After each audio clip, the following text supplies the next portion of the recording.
बिस्मिल्लाहिर्रहमानिर्रहीम अस्सलाम वालेकुम। तो आज हम स्टार्ट करने जा रहे हैं कम्बिनेशन ऑफ कैपेसिटर का सीरीज टॉपिक। आज हम देखेंगे कि कैपेसिटर को सीरीज कम्बिनेशन में किस तरीके से जोड़ा जाता है।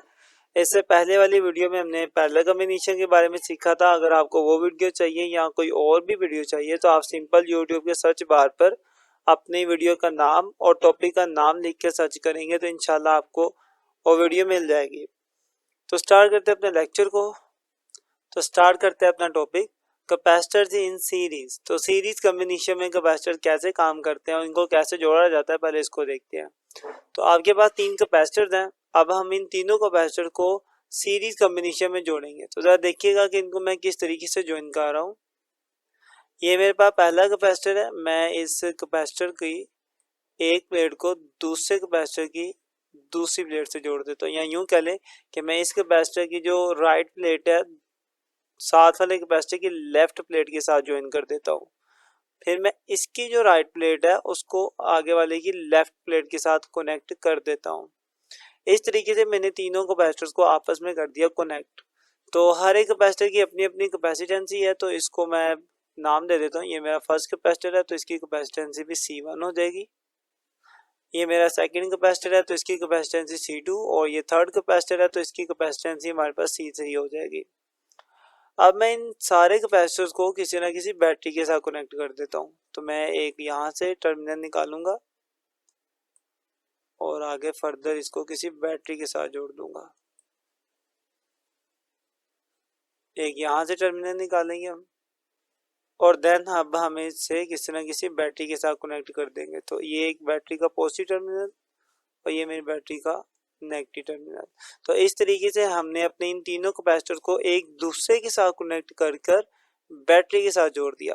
तो बैटरी का ये टर्मिनल पॉजिटिव होगा और दूसरा टर्मिनल नेगेटिव होगा। अब यहाँ पर ये बात आप बड़े ध्यान से देखें कि जब इस पॉजिटिव टर्मिनल से करंट फ्लो करना शुरू करेगा इस डायरेक्शन में, यहाँ से होता हुआ ऊपर जाएगा और फिर इधर जाएगा, फिर यहाँ से सीधा ट्रैवल करते हुए वापस आ जाएगा। आपने एक चीज नोट की कि करंट को गुजरने के सिर्फ एक ही रास्ता मिला है, वो एक ही रास्ते से ट्रैवल करके गया। तो इस तरह का जो कॉम्बिनेशन होता है या इस तरह का जो सर्किट होता है जिसमें करंट सिर्फ एक ही रास्ते से गुजर सकता है और सारी डिवाइसेस उसी एक रास्ते के बीच में लगी होती हैं, तो इस तरह का जो कॉम्बिनेशन होता है उसे हम कहते हैं सीरीज कॉम्बिनेशन। तो हमने एक ही रास्ते में सारे के सारे कैपेसिटर लगा दिए हैं, तो इसलिए ये मेरा कॉम्बिनेशन हो जाएगा सीरीज कॉम्बिनेशन।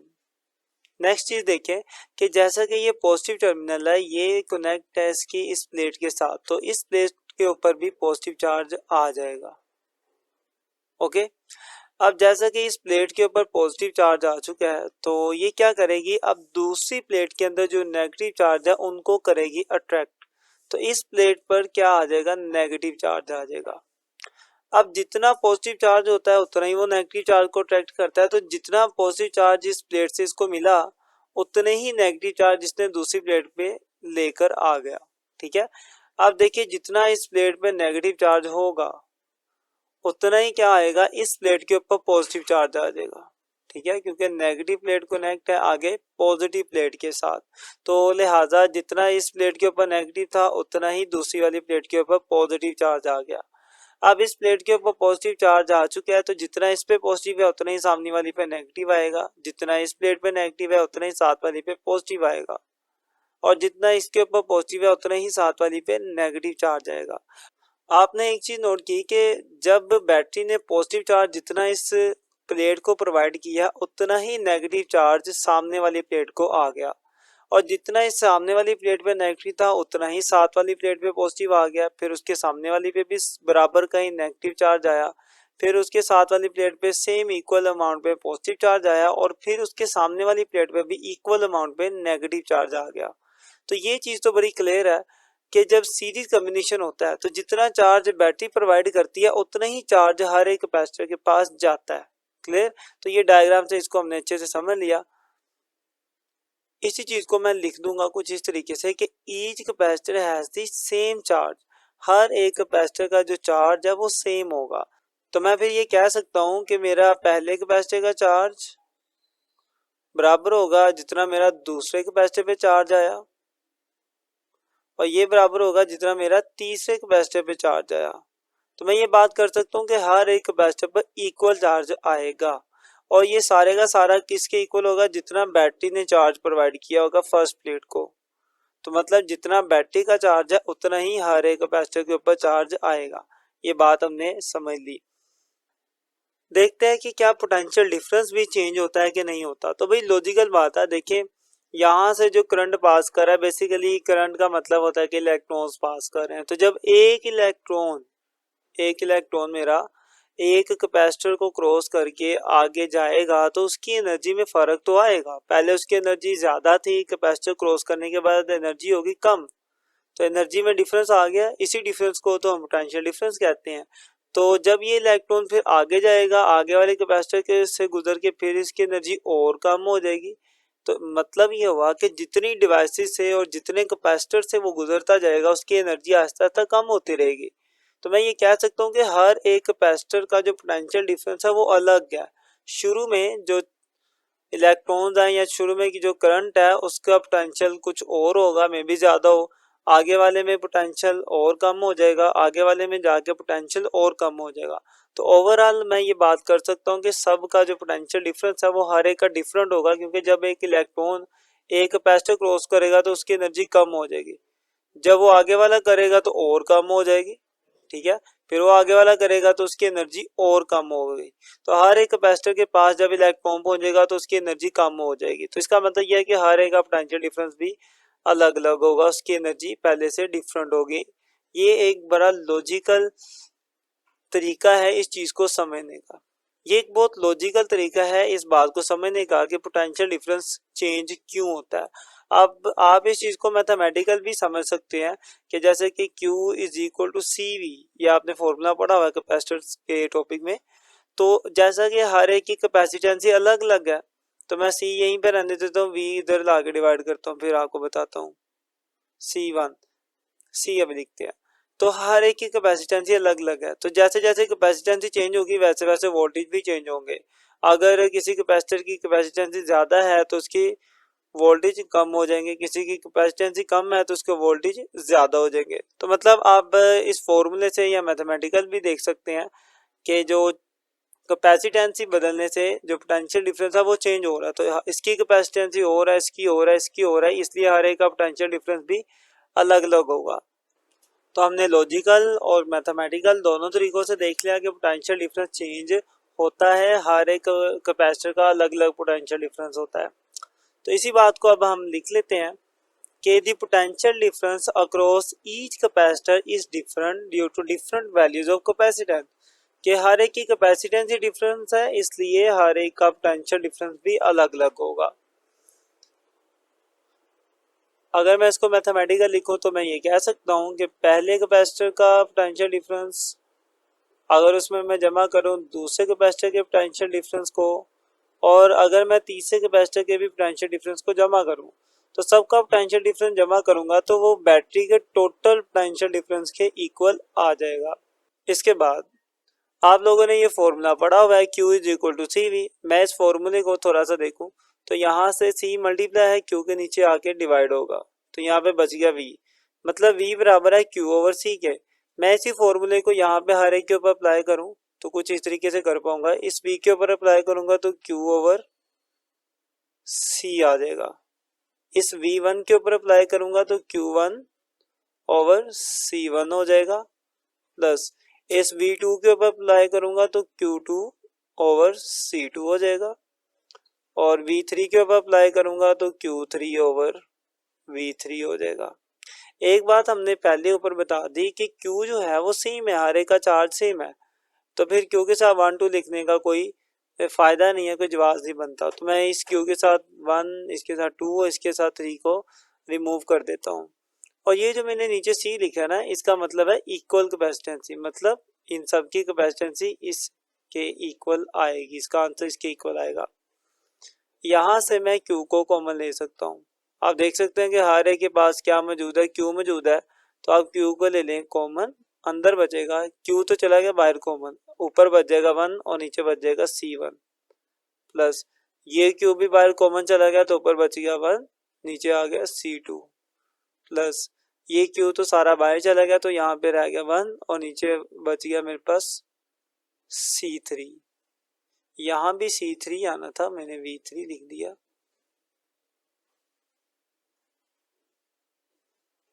ले जी, और इस साइड पे मेरा Q over CEQ as it is. अब आप देखें कि दोनों तरफ Q है, इधर भी उधर भी सेम सेम है, तो ये Q से Q कैंसिल आउट हो जाएगा और बाकी जो मेरे पास बचेगा, Q तो कैंसिल हो गया, ऊपर बचा 1 और नीचे बचा equal capacitance is equal to 1/C1 plus 1/C2 then plus 1/C3। देखें ये वो फॉर्मूला आ गया जिसकी मदद से हम तीनों कैपेसिटर्स की इक्वल कैपेसिटेंसी फाइंड कर सकते हैं। मतलब वही कि अगर आपके पास किसी सर्किट में 3 कैपेसिटर्स लगे हैं और आपको उन तीनों की जगह कोई एक ही कैपेसिटर लगाना है, तो आपको पता तो होना चाहिए वो जो एक कैपेसिटर आप लगाना चाहते हैं उसकी कैपेसिटेंसी कितनी होगी। तो आप क्या करेंगे, इन सब की कैपेसिटेंसी को इस फॉर्मूले में पुट करेंगे, सोल्व करेंगे और आपके पास क्या आ जाएगी, इक्वल कैपेसिटेंसी आ जाएगी। फिर आप उसके अकॉर्डिंगली अपना सर्किट डिजाइन करेंगे और अपना कैपेसिटर डिजाइन कर पाएंगे। अब यहाँ पे ये बात आती है कि ये तो 3 कैपेसिटर्स के लिए, अगर हमारे पास 3 से ज्यादा हो जाए तो फिर उस सूरत में फॉर्मूला कुछ इस तरीके से हो जाएगा कि इक्वल कैपेसिटेंसी बराबर होगी फर्स्ट वाले की प्लस सेकंड, थर्ड और प्लस ऑन। मतलब जितने भी कैपेसिटर्स होंगे आपके पास सीरीज में, आपने इस तरीके से सबकी कैपेसिटेंसी को जमा करना है। और मैं कहता हूँ फर्ज करें मेरे पास n तक कैपेसिटर है, तो आप n तक कैपेसिटर की कैपेसिटेंसी को जमा करते जाएंगे। तो ये मेरे पास फाइनल फॉर्मूला बन जाता है किसी भी सीरीज सर्किट की कैपेसिटेंसी को फाइंड आउट करने का। अब इसके अंदर जो इंपॉर्टेंट एमसीक्यूज हैं, तो सबसे पहले तो ये एमसीक्यूज बनता है कि सीरीज कॉम्बिनेशन में चार्ज बदलता है कि नहीं बदलता, तो नहीं बदलता, चार्ज सेम रहता है, ये इंपॉर्टेंट एमसीक्यूज है। और पोटेंशियल डिफरेंस बदलता है, जी हाँ ये बदलता है, ये चेंज होता रहता है। ये दो एमसीक्यूज थे। अब सारे का सारा शॉर्ट भी है, लॉन्ग भी है और डायग्राम भी इसकी बहुत इंपॉर्टेंट है। नेक्स्ट आते हैं जो सबसे ज़्यादा इंपॉर्टेंट, इसमें एक पॉइंट है जो मैं आपको पैरेलल कॉम्बिनेशन में भी बता चुका हूँ, इसमें भी बताने के लिए मैं पहले एग्जाम्पल को सॉल्व करूंगा और फिर आपको उसके बारे में बताऊंगा। तो पहले हम इस एग्जाम्पल को सॉल्व करते हैं, फिर आपको वो पॉइंट जल्दी समझ आएगा। देखें मेरे पास है 3 कैपेसिटर्स, एक है 3 माइक्रोफैरड, एक 4 है और एक 5 माइक्रोफैरड का। मुझे इन तीनों की इक्वल कैपेसिटेंसी फाइंड करनी है और तीनों किसमें है, सीरीज कॉम्बिनेशन में है। तो सीरीज कॉम्बिनेशन के लिए इक्वल कैपेसिटेंसी इस तरीके से आती है कि आप उनको इस तरीके से फ्रैक्शन में लिख के ऐड करते हैं, पहले की कैपेसिटेंसी दूसरे की और जमा तीसरे की कैपेसिटेंसी। मैं सबकी वैल्यूज लिख देता हूँ। पहला मेरे पास है 3 माइक्रोफैरड, तो यहाँ पे 3 आ गया, प्लस दूसरा मेरे पास 4 है तो यहाँ पे 4 आ गया और तीसरा मेरे पास 5 है तो 5 आ गया। जब भी वैल्यूज फ्रैक्शन में होती हैं तो उनको सोल्व करने का तरीका होता है कि आप उसका एलसीएम लेते हैं। एलसीएम कैसे लेते हैं, जो भी नीचे लिखे आप उनको इस तरीके से साइड पे लिखिए, तो सोल्व करते हैं। 3 1 3, 4 as it is, 5 as it is, 2 2 4, बाकी वैल्यूज एज इट इज क्योंकि वो डिवाइड नहीं हो रही। फिर 2 1 2, 1 भी एज इट इज, 5 भी एज इट इज, 5 रह गया तो 5 डिवाइड होगा 5 के साथ, 5 1 5। तो बाकी जो साइड पे आता है वो आपका एलसीएम होता है। इसको सोल्व कर ले, 5 to the 10, 10 to the 20, 23 the 60, तो मेरा सारा एलसीएम आ गया 60। एलसीएम 60 आ गया। अब आपको इस तरीके से लाइन लगानी होती है, आप नीचे लिखेंगे 60, देन आपको ये करना है कि देखिए 3 का टेबल कहाँ तक पढ़े, 60 आता है, 3 का टेबल 20 तक पढ़ेंगे तो 60 आएगा। तो 20 तक पढ़ा, 20 को 1 से मल्टीप्लाई किया तो 20 आ गया, प्लस 4 का टेबल कहाँ तक पढ़ेंगे, 60 आएगा। तो 4 का टेबल जब हम पढ़ेंगे 15 तक तो फिर हमारा आएगा 60, तो 15 तक पढ़ा, 15 को 1 से मल्टीप्लाई किया तो 15 आ गया। ये बात तो ख्याल रखना कि जहां तक टेबल पढ़ते हैं उसको फिर ऊपर वाली वैल्यू से मल्टीप्लाई करवाते हैं। जैसे 3 का टेबल मैंने 20 तक पढ़ा था तो 60 आया था, 20 को भी 1 से मल्टीप्लाई किया तो 20 ही वापस आ गया, इसलिए मैंने 20 ही लिखा यहाँ पे। सेम 15 भी ऐसे आया।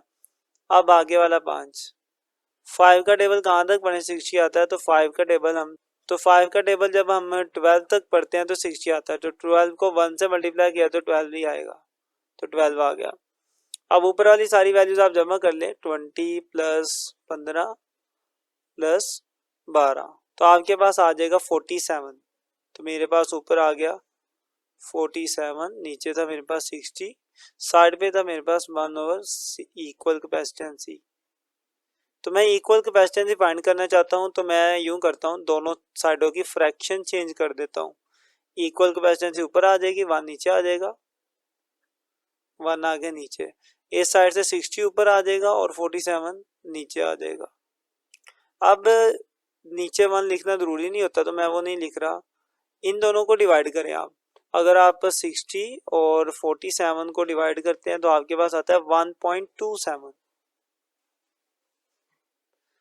इतने माइक्रोफैरड की आपकी क्या होगी, इक्वल कैपेसिटेंसी आएगी।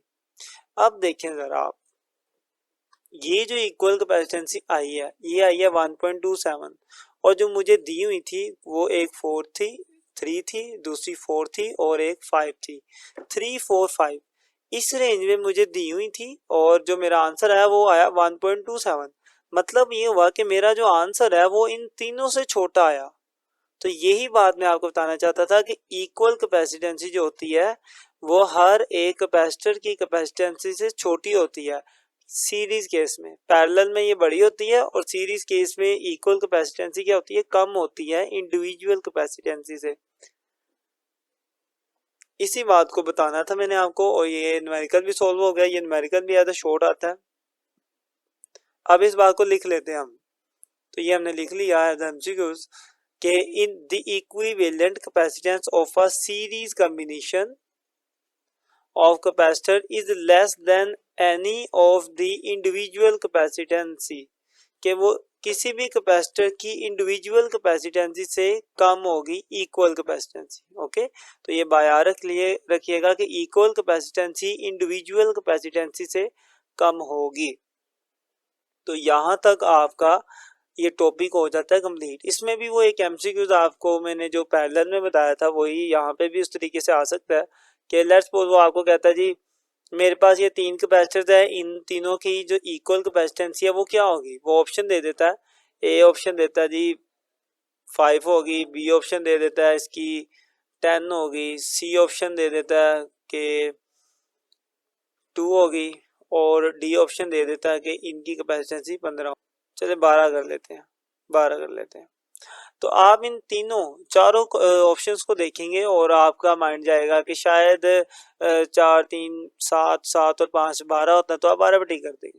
ये गलत हो जाएगा। देखिए इन तीनों को डायरेक्टली जमा सिर्फ पैरेलल कॉम्बिनेशन में किया जाता है, लेकिन सीरीज कॉम्बिनेशन में जमा करने के लिए हमें फ्रैक्शन में लिखते हैं और एलसीएम लेके सोल्व करते हैं, जैसा अभी किया। और एलसीएम लेके सोल्व करके जो आंसर आएगा आप वो करेंगे। ये तो एक तरीका है, लेकिन आप थोड़ा सा कॉन्सेप्चुअल सोचें कि सीरीज कॉम्बिनेशन के अंदर जो इक्वल कैपेसिटेंसी होती है वो हर एक से छोटी होती है, इंडिविजुअल से कम आती है। तो आप देखें कि 5 जो है वो मतलब इन दोनों से तो बड़ा है ना, मतलब ये हो ही नहीं सकता।